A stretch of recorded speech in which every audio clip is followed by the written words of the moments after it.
And there we have it. So Melissa, it's all yours. Thanks, Leslie. So hi, I'm Melissa Custic with the Chicago Region Trees Initiative.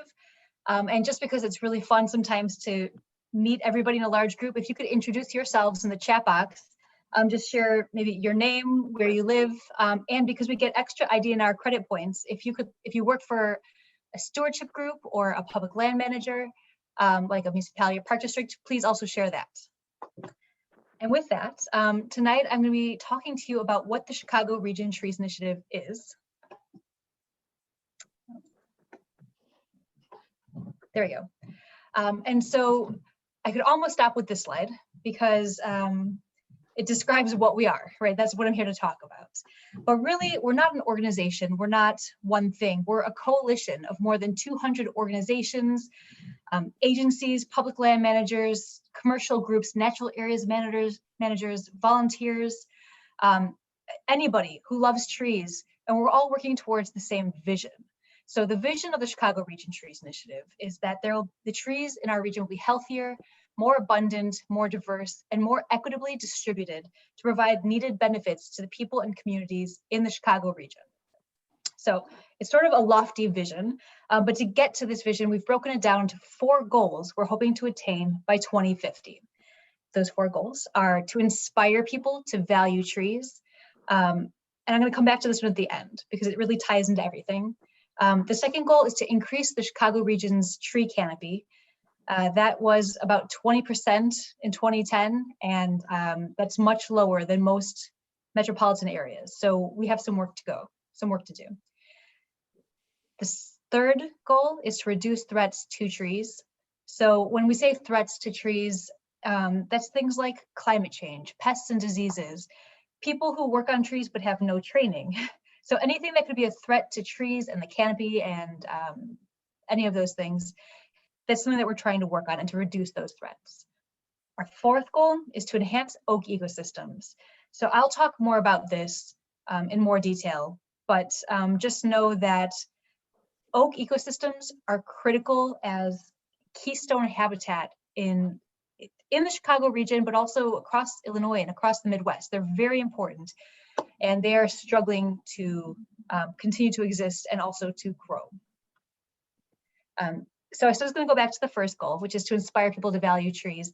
And this one might seem like the easiest or the most vague, just inspire people. Great, what does that mean? But really, it's about helping people recognize their own connection to trees and why trees are important. Because once people across the region are on board that the trees are important and they care about them, it'll be much easier to accomplish these other goals of increasing the canopy, reducing threats, and enhancing the oak ecosystems, because people will voluntarily want to plant trees in their yard or adopt a tree at the park or go to stewardship days in their local conservation district. And I want to be clear that everyone involved in CRTI loves trees, but we all have very different motivations and interests that got us here. For some people, trees are critical for improving public health. For others, they're valuable for reducing flooding or air pollution. For others, it's about creating a sense of community in their neighborhoods or attracting wildlife.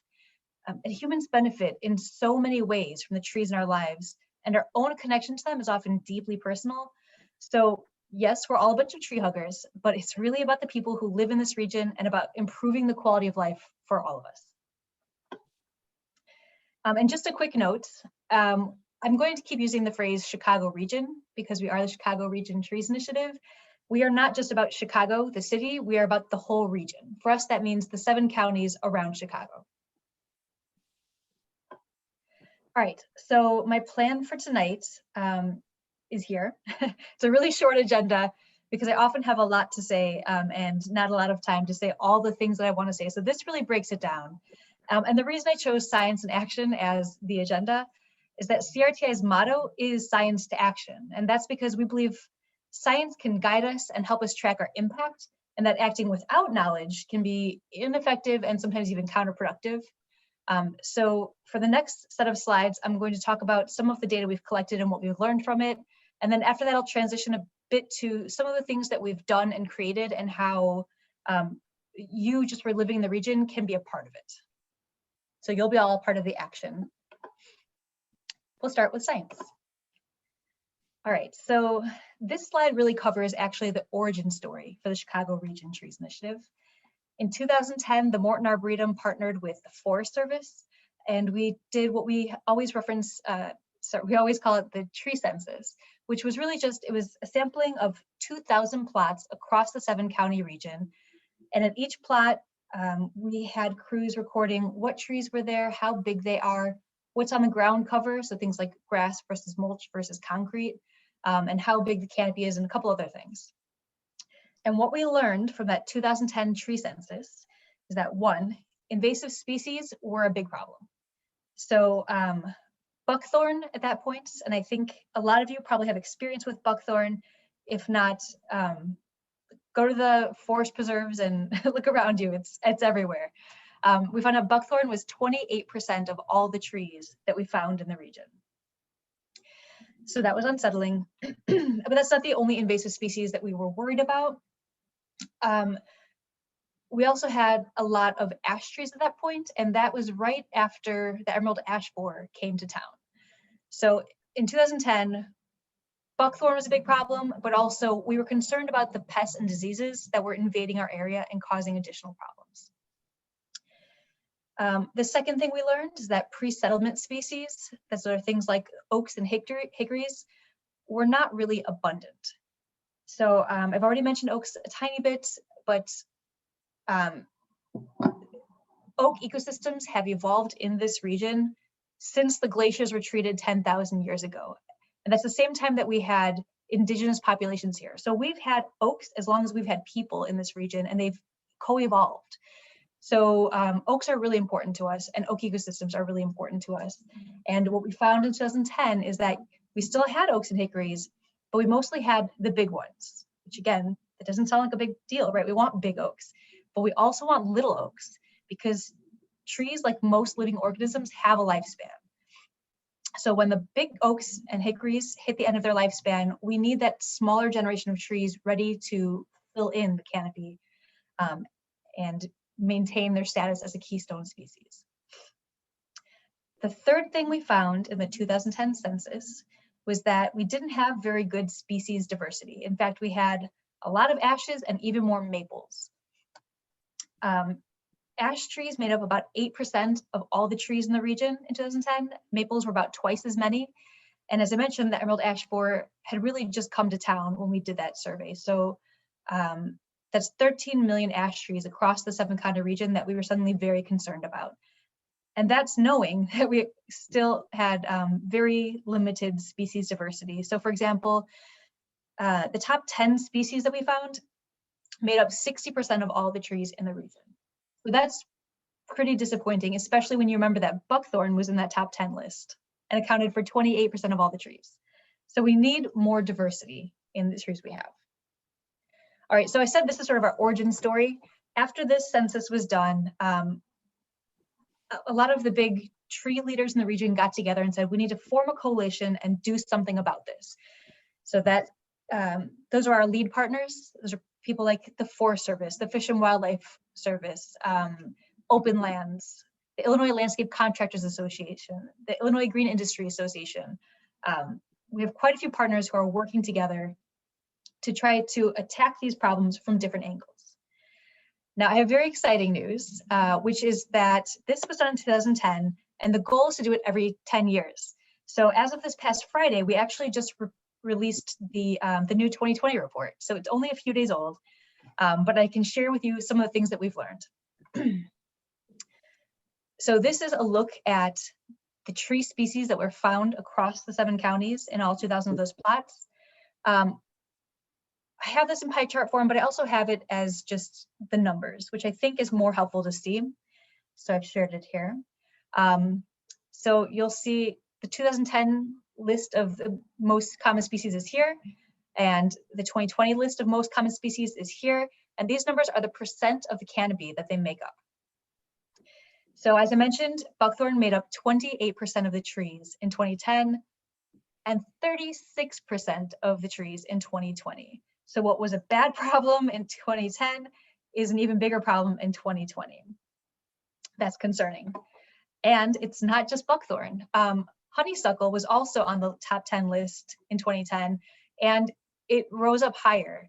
In fact, the people doing the census, if they weren't sure past the genus what a tree was, they would just leave it as the genus honeysuckle. So between Amur honeysuckle and honeysuckle, 6% of the trees are honeysuckle. So they've both gone up.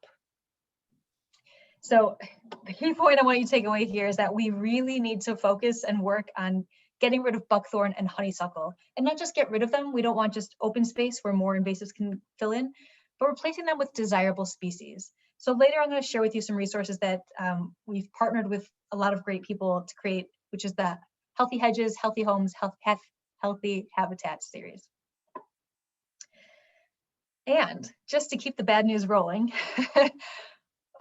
it's not just those two that we saw last time that have increased, but other invasives that were lower down on the list have also increased. So things like Russian olive increased by almost 79%, privet increased by more than 200%, and Callery pear increased by almost 100%.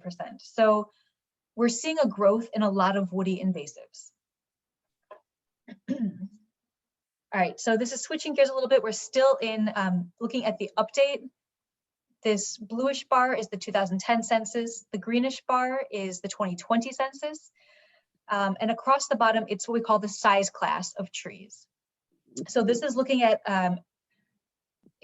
right at hugging height. We call that diameter at breast height. That's about 4.5 feet off the ground. If you look at the diameter of the tree at that point, you can measure it, and that's what's listed on the bottom. So the ones that say 1 to 6, those trees are 1 to 6 inches at about chest height. And you'll see that as these classes get bigger and bigger, there's fewer and fewer trees in that size. Now it's normal to have some drop off as trees get bigger because not every tree is going to make it to maturity. But this is a very steep drop off. And so we have concerns about trees that are not surviving long enough to provide us with those benefits that we should be getting from the trees. The things like reduced flooding and cleaner air and improved public health, things like that.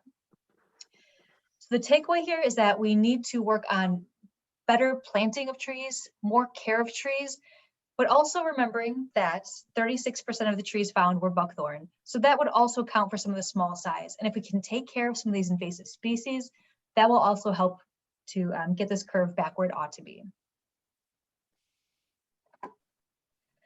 All right, so I just gave you the update on some of what we learned from the 2020 census. Like I said, very exciting. It just came out a few days ago. But when I say that science is important to us at CRTI, it's not just doing the science, but finding ways to share the information so that it can be used. So I'm going to share one of our online mapping tools. Sorry, it's an online interactive map. And it's what we call our interactive priority map. So, I'm sorry, I'll give you a little bit of background. This is a map that includes our canopy cover data, which I'm about to show you, with several other layers of data that we've gotten from publicly available sources to help us figure out what are the priority communities that we should be working in and what are the ways they need help the most. And I should say, we do a lot of outreach work, and that outreach is not telling people what they need, but listening to what they need. And so this map helps us to get to those communities, but then a lot of it is relationship building from there and a lot of listening. So I said that we combine a lot of layers of data. One of them is our canopy cover layer. This is another one that's being updated in 2020, but what we had from 2010 to 2014, which is here, is still very exciting and pretty unique for our region. So in this map, you're seeing the darker the green, the more canopy cover there is. So if you were a bird flying over the region looking down, how much of the ground is covered by tree leaves? So the darker it is, the more ground is covered. The lighter, like pale gray, the less canopy cover. And basically, if it's light gray, there's almost no trees there. And I want to point out when we're looking at it, a lot of these areas make sense. There's a lot of agriculture in some of these areas, right? We're not trying to replace soybeans with trees, although we are trying to get trees incorporated more into sustainable agriculture. So things like windbreaks and in riparian corridors and where trees make sense. You'll also see that areas that are very built up tend to have fewer trees. Trees don't survive well there, but they also don't have a lot of places for trees to go. So that's part of what we're working with here. So we combine this canopy cover layer, which, as I said, will be updated this year. In this map, it's at a 2-foot resolution. Our new data will be at a 6-inch resolution. So if any of you are data nerds, it's very, very exciting. And that'll be done by the end of this year. So we combine this layer with a flood risk layer. This map was created using Urban Flooding Index by the Chicago Metropolitan Agency for Planning. And it really just shows which areas are most susceptible to urban flooding. We also used a heat island map. This one is looking at the surface temperature. So if you're familiar with the concept of urban heat island, it's basically areas that have a lot of concrete and built areas. They absorb heat all day, and then they radiate it back out at night. And you know, when you're cold, that doesn't sound like such a bad thing, but especially in summer, it exacerbates existing medical conditions and can increase human mortality and just make life miserable for the people who live in those areas. So I think it's pretty clear, but the dark red areas, those are the hotter areas. Yellow is much cooler. So congratulations, McHenry, you're doing good. Air quality. This is a map with data provided by the EPA. Higher numbers indicate areas with more airborne toxins. You can guess in the chat box what this little blank area and this little blank area are. I'm going to assume right now at least one person has guessed that this is O'Hare and this is Midway. And you can see there's just a cloud of poor air quality coming out of those airports. So if you've ever needed a reason not to live right next to the airport, that would be one of them. We also include a layer of vulnerable populations. So as I've mentioned before, we're all tree huggers, but we're also in it for the people who live here. And this map shows you which communities have people who are already vulnerable for other reasons. So this layer was created, I think it was created by the Chicago Metropolitan Agency for Planning as well. But it represents communities with high levels of low income, high levels of non-English speakers, and communities with high minority populations. And when you put these layers all together, you can see this example with LSIP. It gives you, it tells us if their rank is higher or lower. It tells us what their canopy cover is, their flood susceptibility, their surface temperature, their air quality, and then their vulnerable population rank. So all told, it gives us a lot of information about the community. And as I've mentioned, this is an online interactive map. So if you go to this website, chicagorti.org/priority map, you will be able to zoom in, play with it, look at each layer, and look at your own community if you'd like, or anywhere else in the Chicago region. All right, so I'm going to move on to a different data set, and then also another fun interactive map that goes along with it. So I've talked about oaks a few times, and here's where I hope you really can visualize some of the problem associated with it. This is a map of where the oak ecosystems were in the larger Chicago region just prior to European settlement. So you can see if it's in green, it's some kind of oak ecosystem, whether that's an oak savanna or an oak woodland, any kind of any kind of oak ecosystem. You can see they were all over the region. And this is what it looked like in 2010. So just for effect, I'm gonna go back, 1830s, 2010. All right, so we've lost a lot of oak ecosystems. In fact, by 2010, we were down to 17% of the oak ecosystem we had in from prior to European settlement. And so that's very concerning. But it's not just that we have less oak ecosystems, but also that it's spreading out into smaller and smaller parcels. So this is another fun table. Fun in that it illuminates a problem, let's say that. So in 1939, this is how many parcels there were of these different sizes that had oak ecosystems, or that were primarily oak ecosystems. And by 2010, this is how many were left of those parcels. So we lost the one that was more than 1,000 acres. We lost nearly 20 of the ones that were between 500 and 1,000 acres. We lost about half of the ones that were 200 to 500 acres. And the trend continues. We lost a significant number of the ones that were even 100 to a 200 acre size. So this is what we're left with. We don't have a lot of large parcels of oak ecosystems. And that's really important for the wildlife that depend on those ecosystems. They no longer have these big areas to work in. But it's not just that, they're also disconnected from each other. So as we get fewer parcels, that means there's fewer that are near each other for the wildlife to be able to use. So think of things like birds and reptiles that need to migrate, things that count on having lots of different spaces. So I'm going to go directly into another interactive map that if this is an issue that really speaks to you, you can go into this map and zoom in the areas and see where the remnants are by you and if there's something you can do about it. So for example, this peachy yellow color is where there were oak ecosystems prior to European settlement. So I believe it was the 1830s where they measured it. These tiny blue dots that are sprinkled around are the core areas or the remnants that still exist. So these are little pieces of those older oak ecosystems that are still around. But it's not enough that they're just still around. We need to connect them, like I said, for the wildlife that depends on those areas.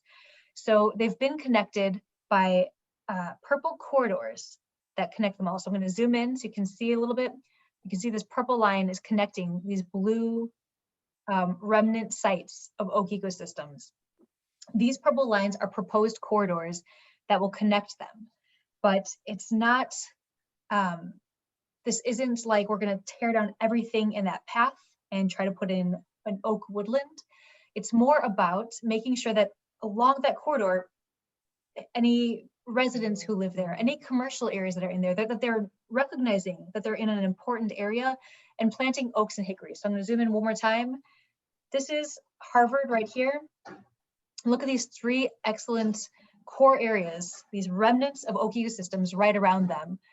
If you live along this purple corridor and you can plant some oaks, some hickories, native plants in general, if you can make sure there are no natives, I'm sorry, please make sure there are natives. If you can make sure there are no invasive plants on your property, that would go a long way to supporting the wildlife that depend on these areas. So this map helps you identify where you are in relation to not just the remnant sites, but also a potential corridor to support the wildlife in those areas. Okay, so I covered a little bit about the science we have. I do want to say that we have quite a bit more. We collect a lot of data. We're all a bunch of nerds, but it's been very useful for coming up with plans and for sharing. And so I'd be happy to come another time to talk more specifically about that, but I think that gives you some good broad strokes of what we've got going on. So now I'm going to dive into action. So like any good tree organization, we've definitely gotten into tree planting. As I mentioned, one of our 4 main goals is to grow the tree canopy by 2050. And one important way to do that is by planting new trees. And when we plant trees, it's not just about getting trees in the ground. I'll show you just like it's also about planting it right and picking the right trees and all that. But look at this picture. There's a lot of people in these photos who have never planted a tree before the day that these pictures were taken. So it's also about inspiring people and showing them how to plant a tree, showing them why trees are important, and showing how fun it can be to plant trees. And so just really creating the new legions of people taking care of trees. All right, so we do a lot of tree planting in public areas, but for the next bundle of slides that I'm going to share with you, I'm going to be talking about trees in the general sense of planting them and caring for them, but also with an eye on what you guys can do in your own yards or any land that you manage professionally. And so when I say the value of your land, the 2010 census, oh, I'm sorry, that is the wrong, oh, nope.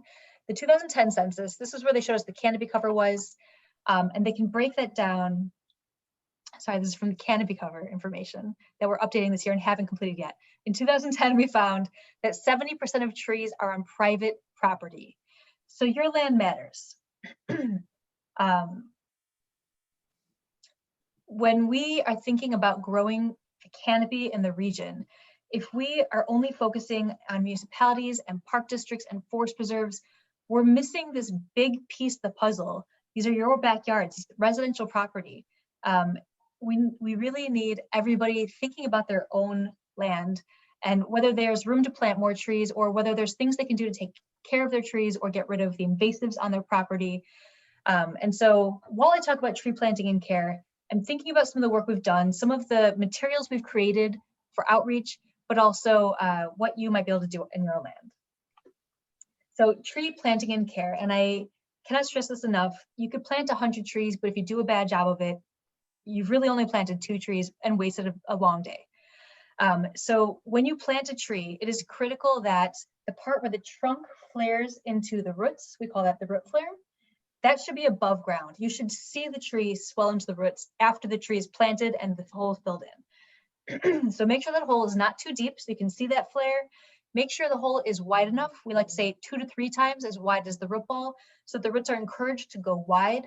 Tree roots are mostly in the top 1 to 1.5 feet of the soil. So you want the tree roots to grow wide so they can hold that tree in place as it gets bigger. And then after it's planted, watering and mulch are really important. And you can see here in the picture, the mulch was laid down and then pulled off of the tree. You are mulching the soil and not the tree. To help people with some of these ideas, or at least the care part after they planted a tree or even the care down the road, we created these handy door hangers. You can't see, but there's actually a hole here so you can slide it onto a doorknob.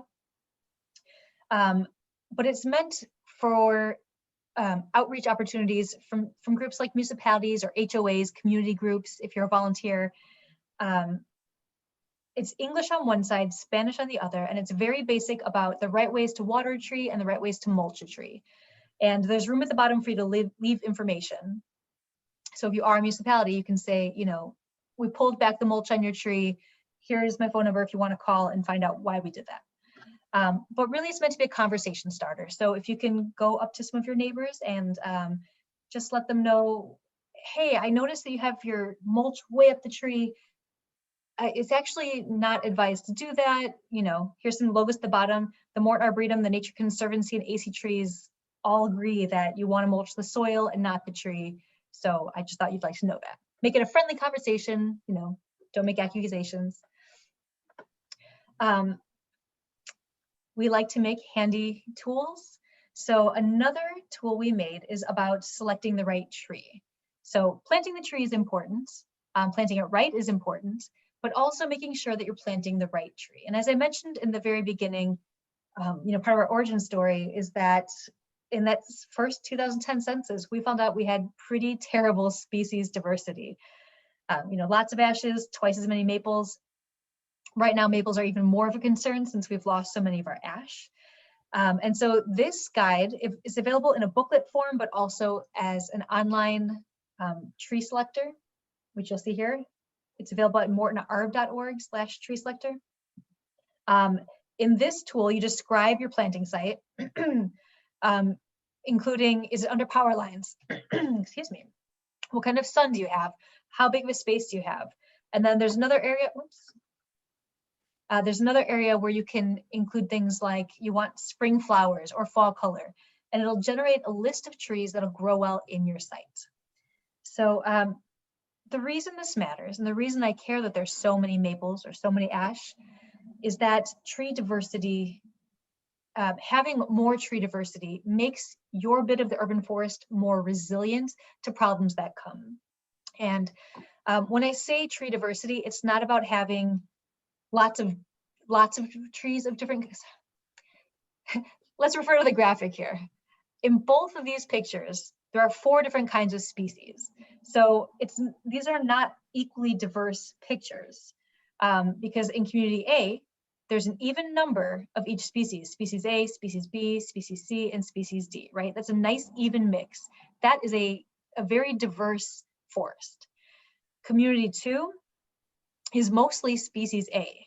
So while there's still 4 different species, there's almost none of B or C. In fact, it looks like just 1 of each. So it has 4 species. That's the same species richness, but it's not very good diversity. So when we're thinking about planting trees, we want to make sure that there's a mix of different species, that you're not just relying on the same trees you see around you, but also thinking about the larger picture. All right, so I keep saying diversity is important and saying that it makes you more resilient, but I'd like to drive that message home just a little bit more solidly. This is a beautiful ash-lined street, and this is it the next summer. So I want to point out that there are plenty of trees with leaves. This is summer. It looks like winter, but this is summer. And let's do this again for impact. Here it is, and there it is a year later. All the trees on this street died because this block was not diverse. Somebody was going for that look where there's the alley of all the same tree. And yes, sometimes that can look attractive, but a diverse mix of trees can also look attractive. And it's not just emerald ash borer that we're worried about. There are plenty of other pests and diseases that target just one genus. And there are things like the Asian longhorn beetle that we have found many times, one time in the Chicago region, and we got rid of it very quickly, but at the expense of many trees cut down to contain it. And it's nearly gotten into the Chicago region through things like pallets and transportation corridors, and was caught before it could spread. That likes maples a lot. That would be devastating for our region. So just know that having a diverse mix of trees helps us to not lose 6% of our canopy all in one shot. And having a diverse mix also helps to make you more resilient to things like climate change. So yes, we are expecting warmer average temperatures as a result of climate change, and we've already seen some of that increase. But what we've really been seeing in the models, and what we've seen in the last decade or two, is that there's an increase in severe weather. So that's an increase in the frequency and severity of storms. And storms mean a lot of things. So in winter, it might be warmer than average for most of the year, for most of the winter, but punctuated with some ice storms. And we might have a summer where there's a period of flooding and then also a period of drought, or maybe it's flooding one year and then drought the other. These are extreme weather events, and that's what we're seeing a lot of. And so if you have a mix of different kinds of trees, it makes your overall forest more resilient to any of these sorts of things that are happening. So maybe there are some trees that are flood tolerant, some trees that are drought tolerant, some trees that have really stable forms, and they are not so susceptible to ice damage. If we have a mix of different kinds of trees, they can handle the different things coming at us. All right, so picking the right tree, go ahead and use our tree selector tool, but also just think about your property, or think about wherever you're planting the trees. What kind of growing conditions do you have? So what kind of sun, what kind of moisture in the soil? Where are these trees located? Do you want to plant them to be a windbreak for your house or for any of your buildings? Definitely consider utilities. So I know these trees look so cute and little when you plant them, but a lot of them turn into big, massive trees, and we do want them to get there if they're supposed to. But if you put it under a power line, it's just causing problems, and it'll have to be pruned in an ugly way if it's by the power lines. And then other things you might want to think about that you might want. Do you want an emphasis on native trees? And I'd like to encourage that. Think about structure and form. So some trees, especially the ones with upright branching, tend to have weaker branches, and you don't want to plant those kinds of trees over the playground, right? And maybe you want edible edible parts on your trees. So these are things to consider when you're getting a tree. And I'm going to circle back to, I mentioned our species selector tool, our tree selector tool, and our species selection guide. Any of those things that you want or that you recognize as a site condition, plug into this, it'll generate that list for you. All right, so I've definitely talked about oaks and why they're important. I believe I'm running on time, so I'm going to start to power through these last few slides. We got the governor several years ago to proclaim that every October in Illinois is Oaktober, Oak Awareness Month. And we've had great participation in McHenry in general. There are lots of events that happen there. So if you haven't participated before, I encourage you to get in on the action. But really, it's just every year, partners from across the state throw all kinds of events to raise awareness about the challenges that are facing oaks. So sometimes it is a lecture, sometimes it's a guided hike, sometimes it's a family festival, sometimes it's a tree giveaway or a stewardship day or a tree planting. So whatever it is, as long as you're getting people thinking about oaks, talking about oaks, planting oaks, caring for oaks, that is the goal of that month. And if you are running one of those events, you may be interested in some of these brochures that cover some of the concerns about what oaks are going through. So one of the big issues that is causing trouble with oaks is invasive woody species, which is one of the things that I've talked about a couple of times during this presentation. So the next several slides are more resources that we created with lots of partners and lots of help to address the issues of invasive woody plants, but in a fun way, in an encouraging way, not a, you better get those invasives out of your property, but more of a, hey, listen, if you got rid of those invasives, you could do more exciting things. So that's sort of the idea behind this healthy brochure series. So you can see across the top, this is the website, chicagorti.org/healthy brochure series. The next several slides show you additional pieces in this series, and I'll tell you a little bit more about them. So healthy hedges is one of the categories, and these ones are specifically to address plants you can put in the ground to replace your invasive hedges. So if you have a hedge of buckthorn and you really like it because it's blocking your view of your neighbor's yard or of your air conditioner or of the highway behind your house, well, consider replacing it with a hedge made of different species, including trees, shrubs, and perennials to have a really nice mixed background, including things that grow well in shade and in sun. And I just want to point out again, the logos, CRTI is a coalition, so a lot of what we produce has a lot of people involved. So the Healthy Hedges series helps to give suggestions for what you can replace your invasive hedges with in your own yards. We also have one that's more specific to just shrubs and trees that are turned easily into into hedges. So if you want to maintain that classic hedge look, these are some shrubs that'll do it. This next category in our Healthy Brochure series is called Healthy Homes. This brochure is meant to help homeowners improve the health and conservation practices in their yards. So not just their hedges, but the overall health and conservation. I'll move quickly. And then the last category of brochures that we made for this series is called Healthy Habitats. So this is still for private land, but this is really meant for larger properties, and it gives some advice about management practices. So again, you'll find all of these at chicagorti.org/healthy brochure series. If you're having an event, a plant sale or something where it would be helpful to give out these sorts of things, we have brochures on all these topics, and we're happy to share. And here's another part of the healthy habitats for the larger properties. It explains why your property is part of the overall scale. Sorry, this was not meant to be here again, but just a reminder that all the things I've just said, it's important on your land. It's also important in your park districts and your municipalities. So if you don't have a lot of land of your own, we do encourage you to do some volunteer work at your local park district or your conservation district or your forest preserve. All right, so I'm going to zoom into the last few slides here. And this is all about, so far I've been talking a lot about planting trees the right way and picking the right species for your yard, for your site. But once the trees are in, it's really important to continue care. I won't go into details, but this is what is known in plant pathology as the death spiral, which, what a great way to end your Wednesday thinking about a death spiral. It's really about the fact that stressed trees tend to invite in more pests and diseases that weaken them even further, and they get closer and closer to death. So if you keep your tree unstressed as much as possible, reduce all those stressors, keep salt off of it, keep it watered, check it for any signs of pests that you've never seen before.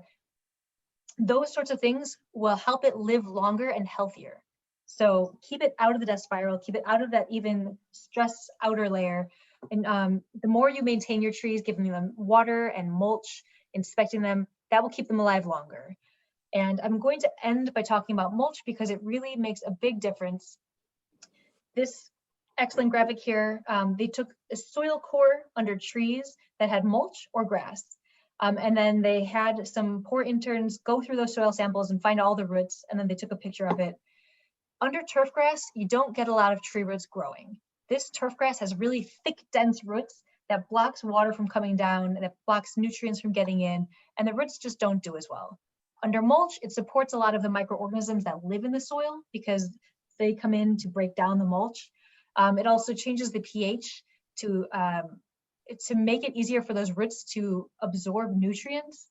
It also just keeps things like mowers and string trimmers away from the trunk of the tree, because once you damage that bark layer, trees don't heal. They just seal around the wound and it permanently cannot grow on that side. So mulch, very important as long as you're doing it right.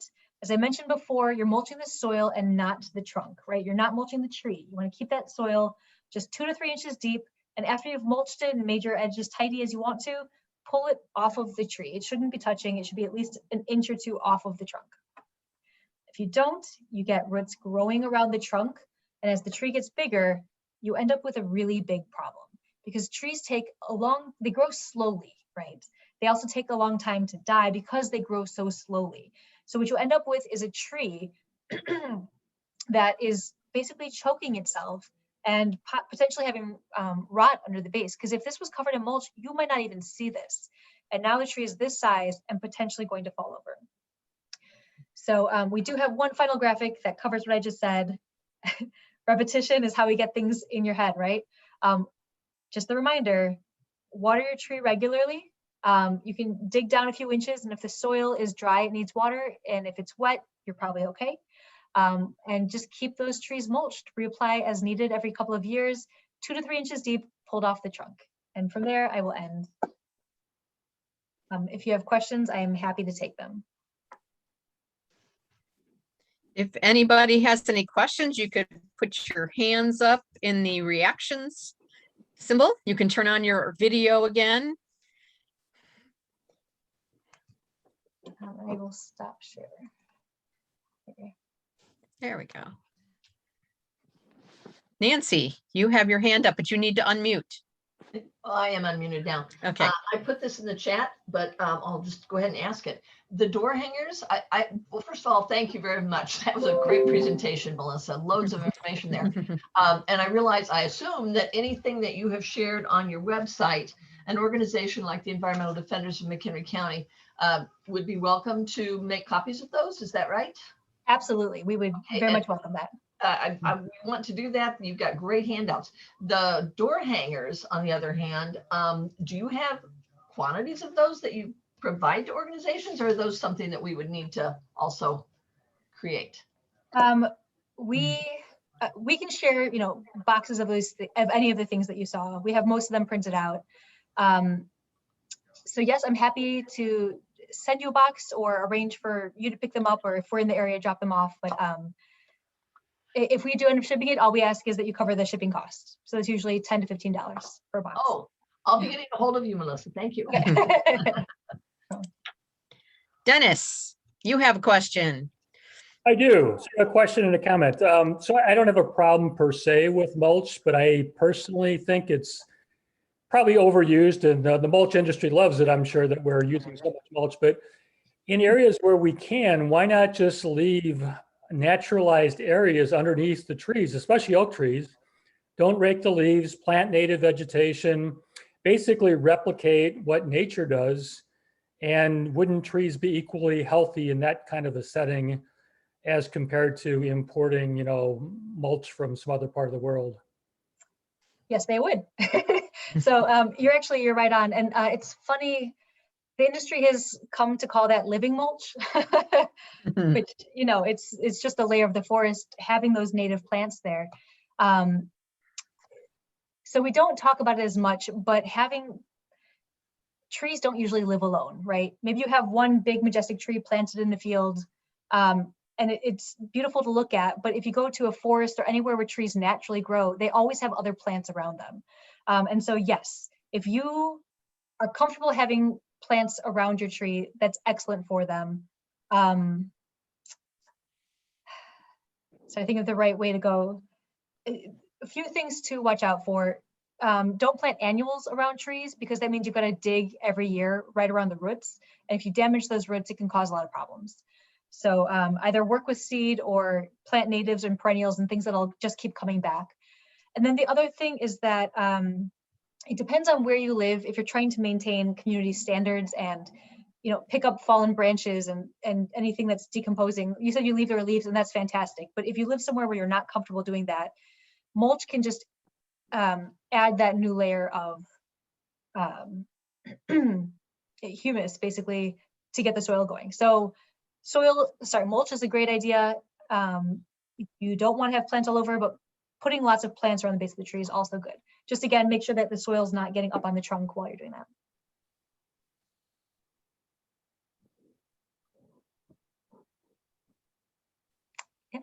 Nancy, go ahead. If anyone else has a question, jump in. Otherwise, I'll go ahead and ask mine. You wouldn't know this, Melissa, but so many of us that you see on this screen right now work in restoration work as just volunteers, most of us. But we in our area have been spending hours and hours and hours in our native woodlands, taking out all those invasives that you were talking about. And, I think of all the hours we've all spent taking out buckthorn and honeysuckle over the last 10 years. And you're telling us that the amount of buckthorn and honeysuckle in our area has increased. Is that true for McHenry County as well as Lake and Cook? And by the way, one tree we see that I would say we have seen an increase in out here are walnuts, but yet your data didn't indicate that. So I don't know, can you kind of talk specifically about McHenry County separated from Lake and Cook, or is that really not possible? It probably is possible. The downside with that updated tree census coming out just a few days ago is that those sorts of smaller breakdowns haven't happened yet.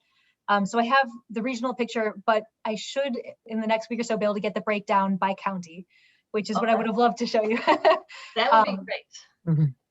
Yeah, because I sure hope that all of our effort out here in our county, because it is a huge effort on the part of MCCD, the Land Conservancy, the environmental defenders, nature conserve, all kinds of groups are out here working to improve our habitats for trees. And I'm just hoping that shows up in that in your analysis of that most recent data. Thank you. And I hope you're not discouraged by those numbers. Please do keep doing that work. I will say the one thing, the reason we came up with the Healthy Brochure series is that no matter how many millions of dollars are spent on the public natural areas, a lot of those invasives keep coming back from private property. So it's keep working, keep doing that stewardship work, but it's going to take a lot of communication too, so that people recognize it really is a big deal to have buckthorn in your yard. It really is a big deal to maintain that honeysuckle screen. So yeah, that's going to be a lot of where it comes to. Okay, next, Scott Kuykendall. Yeah, I was actually going to kind of reiterate what Melissa just said, responding to Nancy. And, most of the areas that we're working, Nancy, are potentially high quality remnant sites, whereas the dense canopy, is on private properties. And that's why we really need to raise homeowner awareness. But the work that we're doing in the higher quality natural woodland areas is making a big difference. And you can't lose that with the larger data set. Okay. I think I saw in the chat, somebody asked if there was some kind of door hanger or piece about identifying invasives. Right. We do have a booklet. It's the MIPI Guide, Midwest Invasive Plants and Pests, I don't know, something of Illinois. And it does go through invasive plants and insects that you should be aware of. And in the middle, it has a really nice phenological chart so that in any season, you know what things to look up at or look for those things. So I can try to send some of those out your way too. Otherwise, it is available online. Okay. There's another question in the chat that says, so plant some sassafras and cypress, trees that do well south of here.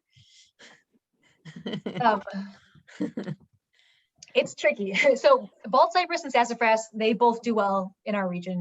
So yes, go for those. I like those. It's not, because of the storm part of it, the extreme weather part, it's not just about planting trees that'll do well in warmer areas, or, you know, just like going down a state south and bringing them up, because then they still can't handle those cold snaps, and they still can't handle, you know, this sudden drought or flooding.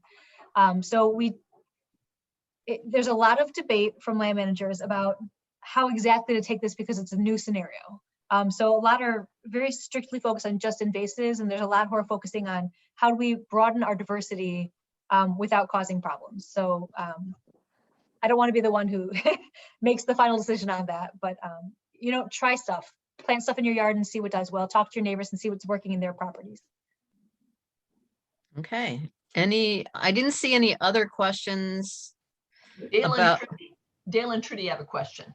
Oh, okay. Go ahead, Dale. You got to unmute. There you go. Okay, well, I put the question in the chat. How do I kill buckthorn? Not easily. So that's a multi-year plan. We do a full presentation on just how to get rid of buckthorn, which starts with how to identify it, and then the different ways, whether it's mechanical, if they're small enough, you can pry them out with the root system. The larger ones, you've got to cut as close to the base as you want. Make sure you have to use pesticides. So I hope there's nobody in this group who's anti-pesticides entirely, because this is one case where the plant is much, much worse than the damage caused by the herbicide. So if you're using Roundup or something, you just make sure it's around the edge where the vascular tissue is. But you'll have to plan on doing this every year until they're gone. Buckthorn will keep coming up, and if you just cut it and you don't use herbicide, it will just resprout right around that spot. Mhm. Most of us are familiar with that. Yeah, Dale and Trudy, where is it you live? I live in a townhouse in Crystal Lake, but we have a lot of property, at least 5 acres of it with trees and grass. And And buckthorn. And And would you want one of us to come over and just show you, one of us to come visit and help you at first? We wouldn't be there to do the work, but we could show you what to do. Mhm. Would you want, Yes, I'm certainly open to that. do you want to share your email in the chat or something with me, and we can arrange that? I can help you guys with that. Oh, are you Yep. near, Leslie? Yep. Yeah. I'm Leslie knows nearby, them. so Oh, okay. There you go. And Scott? Yeah, just Dale and Trudy bring up a really good point, because I do get asked this question a lot, you know, from homeowners. You know, how do I kill the buckthorn on my property? And you say you cut it and herbicide it, but where do they get the herbicide? Most of us are associated with groups where we've got easy access to the right herbicides, but your average homeowner doesn't. You know, what I've been recommending is going to Ace Hardware and getting the Roundup with the highest concentration of glyphosate, and I'm hoping that that's correct. So either tell me I'm right or scold me. No, you are correct.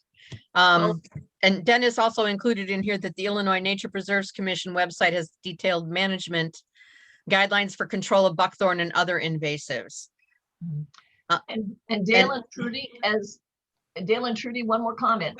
As Defenders members, are you aware that we have 3 buckthorn pullers that you can sign up for and just rent from there's a small fee, but you can get those from the Defender's office, and they will pull your smallest buckthorns for you.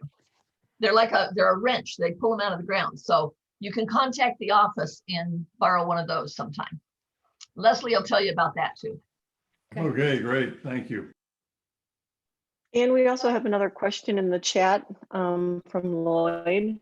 Yep. Lloyd, it's were you Br- going to try to ask your question? Yeah, you mentioned something about a Cullen pear, and I wondered if that was the same as a Bradford pear. It is. Yeah, So okay. I know they're common in the horticulture industry because they have pretty flowers and fall color or something, but not only are they stinky in spring, and their branches fall down really easily, and they have short lifespans, but they are super invasive. So we're starting to see them more and more in natural areas. You know what? One of the things too, I think, is we're talking a lot about private property, and which is great.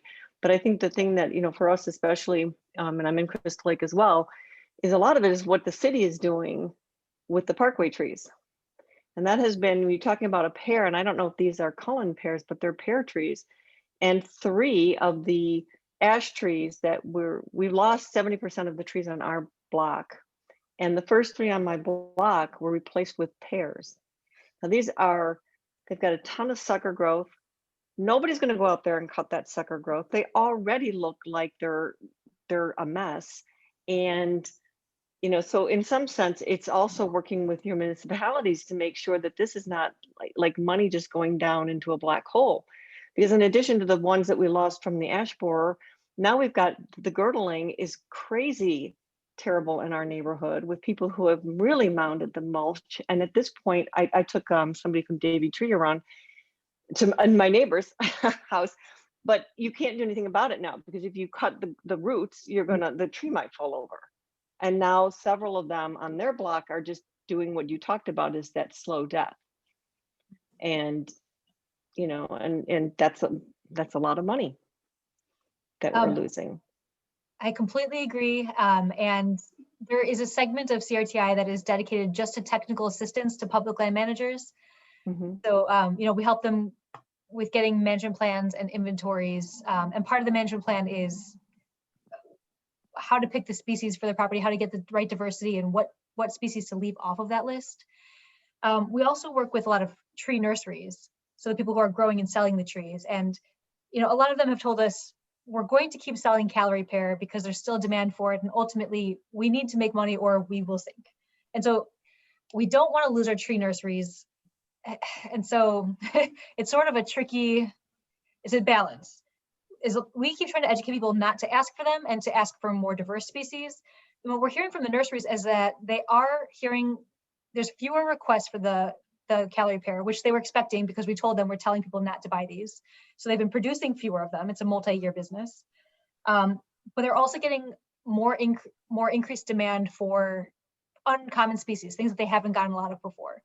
So it is slowly changing. And as much as we can provide this technical assistance to municipalities and park districts to help them increase their knowledge, we're going to keep going at that too. It's kind of a multi-pronged approach.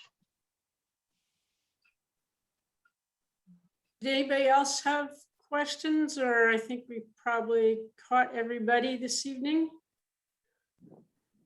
And we want to thank you, Melissa, for a wonderful presentation. Lots of great information, and can't hear all the clapping, but I hope you know that we really appreciate your taking the time to be with us tonight. It was my pleasure. Glad to be here. Yeah, and good resources. We will be in touch with you to get some of those for our region as well.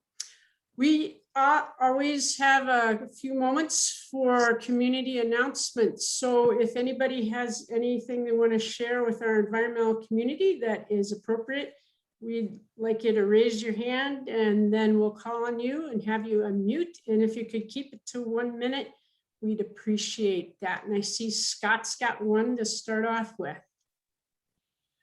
All right. I'm Scott Kuykendall. I'm the Water Resources Specialist for the McHenry County Department of Planning and Development. And we are hosting our annual water forum. It is going to be held online this year. It's going to be on Wednesday, June 16th. It'll be held from 5:30 to 7:30. And you can get information on our website. Just go to McHenryH2O.com. and you'll see information there. The first 100 people that register and attend will be eligible for a gift certificate from either Duke's Ale House 1776 or Forkett Foods and Grazing. And we'll have a half hour for anybody who has questions about wells or water quality or anything along those lines to ask experts. So bring your questions. And it's going to, be as festive as possible online. We're recording the presentations at the Woodstock Opera House. We have a professional filmmaker taking the recordings, so it'll be a great event. The registration goes live on May 19th. So you'll be